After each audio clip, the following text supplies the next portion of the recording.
आज है 13 मई 2026 दिन बुधवार। Welcome back to Clean News MP. चलिए देखते हैं मध्य प्रदेश की 25 फटाफट बड़ी खबरों को। इससे पहले आप न्यूज को कहां से देख रहे हैं हमें कमेंट में बताना बिल्कुल ना भूलें। साथ ही हमारे फेसबुक पेज को भी फॉलो करें। फेसबुक पेज का लिंक डिस्क्रिप्शन में दिया गया है। खरीफ सीजन से पहले किसानों को बड़ा तोहफा, मोहन सरकार देगी हजारों करोड़ की सब्सिडी। मध्य प्रदेश की मोहन सरकार ने खरीफ सीजन 2026 से पहले किसानों के लिए बड़ा राहत पैकेज तैयार किया। खाद, बीज, फसल बीमा और सोलर पंप जैसी योजनाओं पर हजारों करोड़ रुपए खर्च किए जा रहे हैं। केंद्र सरकार ने खरीफ फसलों के लिए 41,533 करोड़ रुपए की खाद सब्सिडी मंजूर की। वहीं राज्य सरकार ने कृषि कल्याण के लिए 27,746 करोड़ रुपए का पैकेज रखा। किसानों को रियायती दरों पर बीज और पौधे मिलेंगे, जबकि उड़द उत्पादन बढ़ाने के लिए बोनस भी दिया जाएगा। गुना में अदानी ग्रुप का बड़ा निवेश, 1060 करोड़ के सीमेंट प्लांट से 1500 लोगों को मिलेगा रोजगार। मध्य प्रदेश के गुना जिले में अदानी ग्रुप ने 1060 करोड़ रुपए की लागत से नए सीमेंट प्लांट का भूमि पूजन किया। इस परियोजना की सालाना क्षमता 40 लाख मीट्रिक टन होगी और इसे 2 चरणों में तैयार किया जाएगा। अदानी ग्रुप के डायरेक्टर प्रणव अदानी ने कहा कि यह निवेश प्रदेश के विकास और युवाओं के भविष्य को नई दिशा देगा। प्रोजेक्ट से करीब 1500 लोगों को प्रत्यक्ष और अप्रत्यक्ष रोजगार मिलने की उम्मीद है। मध्य प्रदेश में नर्सिंग कॉलेज एडमिशन के नए नियम लागू, अब होगी प्रवेश परीक्षा। मध्य प्रदेश सरकार ने सरकारी और निजी नर्सिंग कॉलेजेस में एडमिशन के लिए नए नियम जारी कर दिए हैं। अब बीएससी नर्सिंग में प्रवेश के लिए एंट्रेंस एग्जाम होगा, जिसकी जिम्मेदारी कर्मचारी चयन मंडल को सौंपी गई। वहीं एएनएम और जीएनएम में एडमिशन 12वीं के अंकों के आधार पर मिलेगा। 40% से कम अंक पाने वाले छात्र प्रवेश के पात्र नहीं होंगे। एएनएम कोर्स में सिर्फ महिला अभ्यर्थियों को ही मौका मिलेगा। सरकार ने ये बदलाव नर्सिंग कॉलेजेस में सामने आए फर्जीवाड़े के बाद इंडियन नर्सिंग काउंसिल के मानकों के अनुसार लागू किए। मध्य प्रदेश में फिलहाल नहीं खुलेंगे अंतर्राज्यीय आरटीओ चेक पोस्ट, हाईकोर्ट ने पुराने आदेश पर लगाई रोक। मध्य प्रदेश हाईकोर्ट ने प्रदेश की सीमाओं पर बंद अंतर्राज्यीय आरटीओ चेक पोस्ट दोबारा खोलने के अपने आदेश पर फिलहाल रोक लगा दी। जस्टिस विशाल मिश्रा की एकल पीठ ने परिवहन विभाग की रिव्यू याचिका पर सुनवाई करते हुए ये फैसला सुनाया। कोर्ट ने प्रमुख सचिव मनीष सिंह और परिवहन आयुक्त उमेश जोगा को नोटिस जारी कर जवाब भी मांगा। मामला ओवरलोडिंग रोकने और सड़कों की सुरक्षा से जुड़ा है। इससे पहले हाईकोर्ट ने 30 दिनों में सभी चेक पोस्ट फिर से शुरू करने के निर्देश दिए थे। मोहन कैबिनेट के बड़े फैसले, 29,540 करोड़ रुपए की योजनाओं को मिली मंजूरी। मुख्यमंत्री डॉक्टर मोहन यादव की अध्यक्षता में हुई मध्य प्रदेश कैबिनेट बैठक में विकास और जन कल्याण से जुड़े कई बड़े फैसलों को मंजूरी दी गई। मंत्रिपरिषद ने 29,540 करोड़ रुपए से अधिक की योजनाओं को स्वीकृति दी। शहरी सड़कों के निर्माण और सुदृढ़ीकरण के लिए 6,900 करोड़ रुपए मंजूर किए गए। वहीं वृद्धावस्था पेंशन योजना के लिए 6,115 करोड़ रुपए की स्वीकृति मिली। स्मार्ट मीटर विवाद गहराया, शिकायत की जगह लगाने के दबाव का आरोप, उपभोक्ताओं में नाराजगी। शहर में स्मार्ट मीटर लगाने का अभियान विवादों में घिर गया। उपभोक्ताओं का आरोप है कि बिजली कंपनी शिकायत लेकर आने वालों पर स्मार्ट मीटर लगवाने का दबाव बना रही है, जबकि कंपनी इसे सहमति आधारित और पारदर्शी व्यवस्था बता रही है। अब तक करीब 53,500 स्मार्ट मीटर लग चुके हैं। कई उपभोक्ता इससे भविष्य में प्रीपेड सिस्टम की तैयारी बता रहे हैं। उपभोक्ता संगठनों का कहना है कि इससे बिजली महंगी और नियंत्रण कंपनी के हाथ में होगा। बुरहानपुर की नर्सेस बनी जीवनदाता, रक्तदान कर बचा रही मरीजों की जान। मध्य प्रदेश के बुरहानपुर जिला अस्पताल में नर्सिंग स्टाफ मरीजों के लिए जीवनदाता साबित हो रहा है। गंभीर परिस्थितियों में जब रक्त बैंक से तुरंत खून उपलब्ध नहीं हो पाता है, तब नर्सेस स्वयं रक्तदान कर मरीजों की जान बचा रही हैं। अस्पताल में कार्यरत 98 नर्सिंग ऑफिसर्स में से कई नियमित रूप से रक्तदान कर रही हैं। प्रीति थॉमस अब तक 10 से अधिक बार रक्तदान कर चुकी हैं। वहीं प्रगति समेत अन्य स्टाफ भी लगातार इस अभियान में योगदान दे रहे हैं। इस पहल से कई गर्भवती महिलाओं और गंभीर मरीजों की जान बचाई जा चुकी है। 7,500 करोड़ रुपए का mega rail project, Indore Budhni route पर टनल से दौड़ेंगी तेज रफ्तार ट्रेन। रेलवे मध्य प्रदेश में एक विशाल इंफ्रास्ट्रक्चर प्रोजेक्ट पर काम हो रहा है, जिसके तहत इंदौर से बुधनी तक लगभग 200 किलोमीटर लंबा नया रेल मार्ग तैयार किया जा रहा है। इस परियोजना की लागत करीब 7500 करोड़ बताई जा रही है। इसमें आधुनिक जर्मन रोबोटिक मशीन और ऑस्ट्रियन तकनीक का इस्तेमाल किया जा रहा है। इस रूट पर टनल के जरिए ट्रेन 100 किलोमीटर प्रति घंटे की रफ्तार से दौड़ेंगी, जबकि ऊपर सड़क यातायात जारी रहेगा। इस परियोजना में कई टनल, वायडक्ट और ब्रिज शामिल हैं, जो 3 जिलों से होकर गुजरेंगे। जलगंगा संवर्धन अभियान में खंडवा अव्वल, कंटूर निर्माण से बढ़ेगा भूजल स्तर। मध्य प्रदेश का खंडवा जल संरक्षण के क्षेत्र में नई मिसाल बनता जा रहा है। जलगंगा संवर्धन अभियान के तहत जिले में वर्षा जल संचयन के लिए बड़े स्तर पर कंटूर निर्माण किया जा रहा है। पहाड़ियों के बाद अब सड़कों के किनारे भी लाखों कंटूर खोदे जा रहे हैं ताकि बारिश का पानी जमीन में समाकर भूजल स्तर बढ़ा सके। जल शक्ति मंत्रालय की रैंकिंग में खंडवा देश भर में दूसरे स्थान पर पहुंचा है, जबकि पूरे मध्य प्रदेश में यह अभियान प्रथम स्थान पर चल रहा है।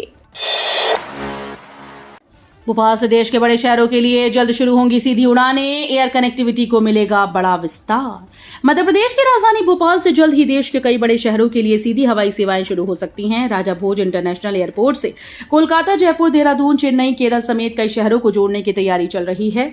इसके लिए एयरलाइंस कंपनी से प्रस्ताव मांगे गए हैं और 29 मई तक आवेदन का समय दिया गया है। बढ़ती यात्री संख्या को देखते हुए सरकार एयर कनेक्टिविटी मजबूत करने पर जोर दे रही है। एमपी की नई ट्रांसफर नीति में बड़ा बदलाव, स्वैच्छिक तबादले होंगे अलग।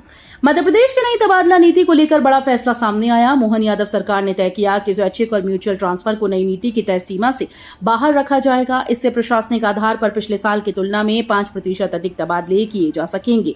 सरकार आमतौर पर कुल कर्मचारियों के 10 से 15% तबादलों की अनुमति देती है, लेकिन अब इच्छानुसार होने वाले ट्रांसफर अलग गिने जाएंगे।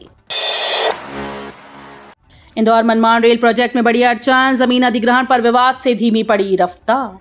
इंदौर से महाराष्ट्र के मनमाड़ तक बनने वाली बहुप्रतीक्षित रेलवे लाइन प्रोजेक्ट में बड़ी बाधा सामने आई। इंदौर जिले में जमीन अधिग्रहण की प्रक्रिया अभी तक शुरू नहीं हो पाई, जिससे परियोजना की रफ्तार धीमी पड़ गई। कई गांवों में किसान सर्वे का विरोध कर रहे हैं और आपत्तियां दर्ज कराई गई हैं। हाल ही में समीक्षा के लिए एक विशेष दल इंदौर पहुंचा और अधिकारियों के साथ बैठक हुई, जबकि महाराष्ट्र में करीब 50 किलोमीटर क्षेत्र में काम शुरू हो चुका है। ये प्रोजेक्ट 2030 तक पूरा करने का लक्ष्य रखा गया है। पीएम मोदी की अपील के बीच एमपी में बीजेपी नेता का 700 गाड़ियों से शक्ति प्रदर्शन, संगठन ने मांगा जवाब। प्रधानमंत्री नरेंद्र मोदी की पेट्रोल डीजल बचाने की अपील के बीच मध्य प्रदेश में बीजेपी की एक नेता का बड़ा काफिला चर्चा में है। उज्जैन से भोपाल तक करीब 700 गाड़ियों के साथ बीजेपी नेता सौभाग्य सिंह ठाकुर पदभार ग्रहण करने पहुंचे। इस दौरान शहरों में जगह जगह जाम की स्थिति भी बनी। वीडियो वायरल होने के बाद पार्टी संगठन ने नाराजगी जताते हुए उनसे जवाब मांगा। कांग्रेस ने भी इसे लेकर हमला बोला। अमरोहा पुलिस की बड़ी कार्रवाई, मध्य प्रदेश से अंतर्राज्यीय चोर गिरफ्तार, 24 लाख के गहने बरामद। उत्तर प्रदेश के अमरोहा में जुबिलेंट फैक्ट्री की आवासीय कॉलोनी में हुई लाखों की चोरी का पुलिस ने खुलासा किया। गजरौला थाना पुलिस ने एक अंतर्राज्यीय चोर को मध्य प्रदेश से गिरफ्तार किया। आरोपी के कब्जे से करीब 24 लाख रुपए के सोने चांदी के आभूषण बरामद हुए। बताया जा रहा है कि आरोपी कई राज्यों में सक्रिय गिरोह का हिस्सा है। पुलिस अब उसके अन्य साथियों की तलाश कर रही है। नीमच के गांव में बढ़ रहे कैंसर के मामले, बच्चों से बुजुर्ग तक हैं चपेट में। मध्य प्रदेश के नीमच जिले के जीरन तहसील में कैंसर के बढ़ते मामलों ने लोगों की चिंता बढ़ा दी। एक ही गांव के सीमित इलाके में 15 से 20 लोग कैंसर से पीड़ित बताए जा रहे हैं, जबकि कई मरीजों की मौत भी हो चुकी है। सबसे चिंताजनक बात यह है कि बीमारी बच्चों से लेकर बुजुर्गों तक फैल रही है। ग्रामीणों ने दूषित पानी, कीटनाशकों और मोबाइल टावर रेडिएशन के जांच की मांग की। इलाज के लिए परिवार को उदयपुर और अहमदाबाद जाना पड़ रहा है। उमरिया में रेत माफिया बेलगाम, वन कर्मियों को ट्रैक्टर से कुचलने की कोशिश। मध्य प्रदेश के उमरिया जिले में रेत माफिया के हौसले एक बार फिर से बुलंद नजर आए। चंदिया वन क्षेत्र के सलैया गांव में अवैध रेत खनन रोकने पहुंची वन विभाग की टीम पर माफियाओं ने हमला करने की कोशिश की। आरोप है कि रेत से भरे ट्रैक्टर को तेज रफ्तार में भगाकर वन कर्मियों को कुचलने का प्रयास किया गया। हालांकि कर्मचारी बाल बाल बच गए। घटना का वीडियो सोशल मीडिया पर वायरल हो गया। वन विभाग ने एक ट्रैक्टर जब्त कर लिया है। भोपाल में आईएएस आईपीएस अफसरों की जमीन डील पर सवाल, बाईपास मंजूरी के बाद 5 करोड़ की जमीन हुई 65 करोड़। मध्य प्रदेश की राजधानी भोपाल में जमीन खरीद से जुड़ा बड़ा मामला सामने आया। गराड़ी घाट गांव में करीब 50 आईएएस आईपीएस अफसरों ने साल 2022 में एक ही दिन जमीन खरीदी थी। इसके 16 महीने के बाद उसी इलाके के पास 3200 करोड़ रुपए के वेस्टर्न बाईपास प्रोजेक्ट को मंजूरी मिल गई। इसके बाद जमीन की कीमतों में जबरदस्त उछाल आया। जो जमीन करीब 5.5 करोड़ रुपए में खरीदी गई थी, उसकी कीमत अब 55 से 65 करोड़ रुपए तक पहुंच गई। कूनो नेशनल पार्क से बुरी खबर, मादा चीता KGP 12 के 4 शावकों की मौत। मध्य प्रदेश के श्योपुर स्थित कूनो नेशनल पार्क से दुखद खबर सामने आई है। मादा चीता KGP 12 के चारों शावक मृत पाए गए। मॉनिटरिंग टीम कुमान के पास शावकों के आंशिक रूप से खाए हुए शव मिले। ये शावक महज 1 महीने के थे और 11 अप्रैल 2026 को पैदा हुए थे। शुरुआती आशंका है कि किसी जंगली जानवर ने उनका शिकार किया। हालांकि असली वजह पोस्टमार्टम रिपोर्ट के बाद साफ होगी। राहत की बात यह है कि मादा चीता सुरक्षित है। नीट परीक्षा रद्द होने पर छात्रों में गुस्सा, पेपर लीक को बताया बड़ी साजिश। नीट यूजी 2026 परीक्षा रद्द होने के बाद देश भर के छात्रों में भारी नाराजगी देखने को मिल रही है। अभ्यर्थियों का कहना है कि पेपर लीक और 600 नंबर तक सवाल मैच होने जैसी घटनाओं ने परीक्षा प्रणाली की विश्वसनीयता पर सवाल खड़े कर दिए। भोपाल समेत कई शहरों में छात्र इसे बड़ी साजिश बता रहे हैं। उनका कहना है कि महीनों की मेहनत और तैयारी पर पानी फिर गया। बार बार होने वाली गड़बड़ियों में सबसे ज्यादा नुकसान मेहनती और ईमानदार छात्रों को उठाना पड़ रहा है। MP में जनगणना अभियान तेज, अब तक 2 करोड़ से ज्यादा मकानों की गणना पूरी। मध्य प्रदेश में जनगणना 2027 के पहले चरण का काम तेजी से जारी है। 1 मई से शुरू हुए मकान सूचीकरण और गणना अभियान के तहत अब तक करीब 2 करोड़ मकानों का सर्वे पूर्ण हो चुका है। प्रगणक घर घर जाकर मोबाइल ऐप के जरिए डिजिटल जानकारी जुटा रहे हैं। रायसेन जिला फील्ड कार्य पूरा करने वाला पहला जिला बन गया। प्रदेश भर में 1,37,000 से ज्यादा ब्लॉक में सर्वे चल रहा है। जनगणना निदेशालय ने लोगों से सही जानकारी देकर सहयोग करने की अपील की। बरगी क्रूज हादसे पर हाईकोर्ट सख्त, भविष्य में लापरवाही रोकने के दिए निर्देश। बरगी क्रूज हादसे में 13 यात्रियों की मौत के मामले पर मध्य प्रदेश हाईकोर्ट ने सख्त रुख अपनाया। चीफ जस्टिस संजीव सचदेवा और जस्टिस विनय सराफ की युगल पीठ ने सुनवाई के दौरान घटना को बेहद दुखद बताया। अदालत ने कहा कि भविष्य में ऐसी घटनाएं दोबारा नहीं होनी चाहिए। हादसे को लेकर दायर तीनों जनहित याचिकाओं का निराकरण करते हुए कोर्ट ने याचिकाकर्ताओं को अपने सभी मुद्दे जांच के लिए गठित कर न्यायिक आयोग के सामने रखने के निर्देश दिए। सीएम मोहन यादव की संवेदनशील पहल, 5 महीने के मासूम यथार्थ को एयरलिफ्ट कर भेजा बेंगलुरु। मुख्यमंत्री मोहन यादव ने गंभीर बीमारी से जूझ रहे 5 महीने के मासूम यथार्थ सिंह को बेहतर इलाज के लिए एयरलिफ्ट कर बेंगलुरु भेजा। उज्जैन जिले के असनोरिया निवासी यथार्थ जन्मजात हृदय रोग से पीड़ित है और उसकी हालत गंभीर बताई जा रही थी। मुख्यमंत्री के निर्देश पर पीएम श्री एयर एम्बुलेंस सेवा के जरिए बच्चे को बेंगलुरु के नारायणा हेल्थ अस्पताल पहुंचाया गया। इससे पहले उसका इलाज इंदौर में चल रहा था। मुख्यमंत्री ने कहा कि प्रदेश सरकार हर जरूरतमंद परिवार के साथ खड़ी है। नीट यूजी रद्द होने पर भोपाल में प्रदर्शन, शिक्षा मंत्री और NTA अध्यक्ष का पुतला फूका। नीट यूजी 2026 परीक्षा रद्द होने के बाद मध्य प्रदेश में छात्रों का गुस्सा बढ़ता जा रहा है।